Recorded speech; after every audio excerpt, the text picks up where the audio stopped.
ihame ry'umunsi.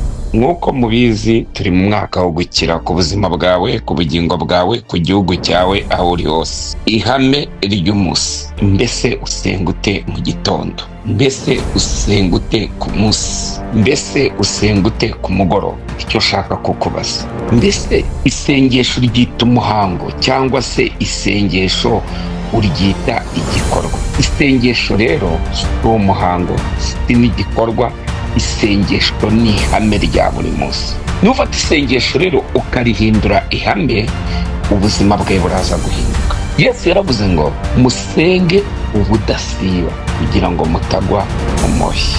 Gusenga Imana ntabwo gusenga bigaragara muri za mano 9 zigaragara mu Bakorino ba mbere ibice bya 12. Oya, ntabwo gusenga ari Imana. Senga rero ni ihame ry'umwami, mu yandi magambo ni itegeko ry'umwami. Senga mu gitondo, usenge nimugoroba, usenge ku manywa, ubuzima bwawe buhinduke amasengesho.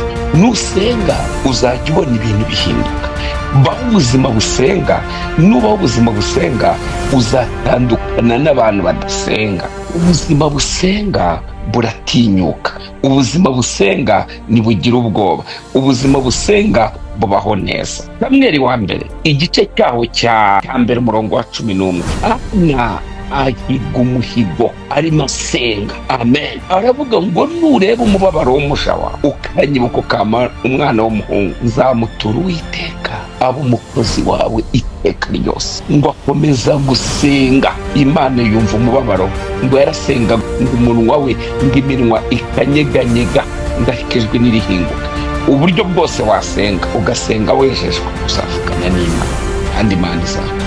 Soje nkubwira ngo ibukuri we iri mu bigeze amahame.